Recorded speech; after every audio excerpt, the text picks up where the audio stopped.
አሜሪካ በኢራን የሲቪል ተቋማት ላይ ጥቃት ለመሰንዘር የምታደርገውን ዛቻ የምትፈጽም ከሆነ በመካከለኛው ምስራቅ ቀጠና የሚገኙ መሰረተ ልማቶች በሙሉ ይደመሰሳሉ ሲል የኢራን እስላማዊ አብዮታዊ ዘብ ጠንካራ ማስጠንቀቂያ ሰጥቷል። ይህ የኢራን ወታደራዊ አመራሮች መግለጫ የወጣው የአሜሪካው ፕሬዚዳንት ዶናልድ ትራምፕ የኢራን እስላማዊ አብዮታዊ ዘብ አይአርጂሲን ለማጥፋትና በኢራን ላይ ወታደራዊ እርምጃ ለመውሰድ አማራጮችን እያጤኑ መሆኑን በይፋ ከተናገሩ በኋላ ነው። ትራምፕ የኢራንን እስላማዊ አብዮታዊ ዘብ አይአርጂሲን ሙሉ በሙሉ ለማጥፋት እርምጃ ሊወስዱ እንደሚችሉ ፍንጭ መስጠታቸው ውጥረቱን አክሮታል ነው የተባለው። ትራምፕ ይህን አስተያየት የሰጡት ከኢራን ሊሰነዘሩ ይችላሉ ተብለው ስለሚታሰቡ የደህንነት ስጋቶችና በቅርቡ በምርጫ ቀስቀሳቸው ወቅት ስላጋጠሟቸው የግድያ ሙከራዎች ማብራሪያ በሰጡበትም ወቅት ነው። ትራምፕ የኢራን መንግስት በሳቸው ላይ አሊያም በማንኛውም የአሜሪካ ፕሬዚዳንት እጩ ላይ ጥቃት ለመሰንዘር ካሰበ ኢራን አስከፊ መዘዝ እንደሚያጋጥማትናም የአገሪቱ ታዋቂ የጦር ኃይል አይአርጂሲ ሊወድም እንደሚችል ነው እያስጠነቀቁት። ባለፈው የካቲት 28 በአሜሪካና ኢራን የተገደሉትን አያቶላህ አሊ ሀሜኒን ጨምሮ በፈረንጆቹ 2020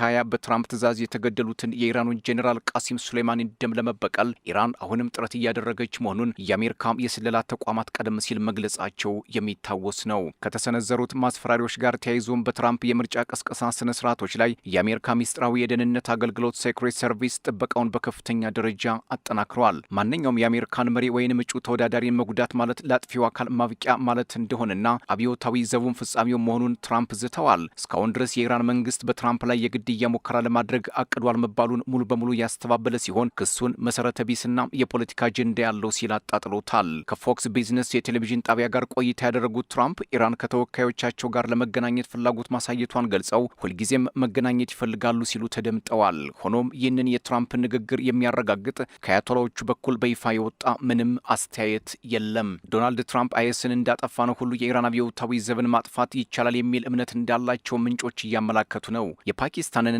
ኳታርን የተኩስ አቁም ጥረት ያመከነው የአያቶላዎቹና ፔንታጎን ባለስልጣናት ውዝግብ ዳግም ጦር መማዘዝን አስከትሏል።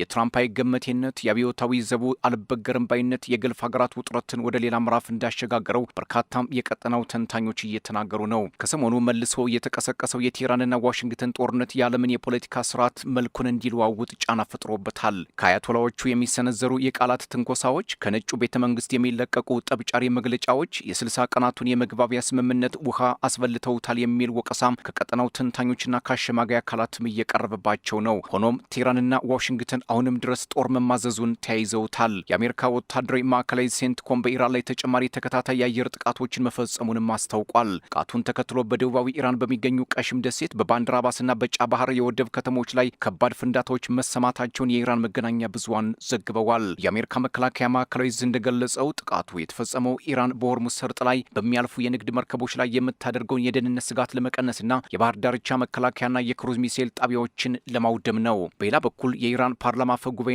የሀገሪቱ ዋና የሰላም ተደራዳሪ የሆኑት ሙሐመድ ባጋር ጋሊባፍ አሜሪካ በቴህራን ላይ የምታራምደው ስትራቴጂ የመጨረሻ ግብ የስርዓተ መንግስት ለውጥ ማምጣትና ኢራንን መበታተን መሆኑን ተናግረዋል። ጋሊባፍ በሰጡት መግለጫ እስላማዊቷ ሪፐብሊክ ከአሜሪካ ጋር ከተፈራረመችው የመግባቢያ ሰነድ ተጠቃሚ የማትሆን ከሆነ በስምምነቱ ታማኝ ሆና ለመቀጠል የምትገደድበት ምንም አይነት ምክንያት እንደሌለም በይፋ አስረግጠዋል። አፈጉባኤው አክለውም የዋሽንግተን ዋና ዓላማ የኢራንን ስርዓተ መንግስት መጣልና ሀገሪቱን መበታተን ነው ያሉት ጋሊባፍ ከአሜሪካ ጋር ወሳኝና ህልውናን የሚፈታተን ጦርነት ላይ እንገኛለንም ሲሉ አክለዋል። የእስላማዊቷ ሪፐብሊክ የጦር ኃይሎች የጠላትን ትንኮሳ ለመመከት እንደ ሁልጊዜው አሁንም ሙሉ የመንቀሳቀስ ነጻነት አላቸው ሲሉ አጽንኦት የሰጡት አፈጉባኤው ይሁን እንጂ ከአሜሪካ ጋር ስለሚደረግ ጦርነትም ሆነ ድርድር ማንኛውም ውሳኔ የማሳለፍ የመጨረሻው ስልጣን የእስላማዊቷ ሪፐብሊክ የበላይ መሪ መሆኑን ገልጸዋል።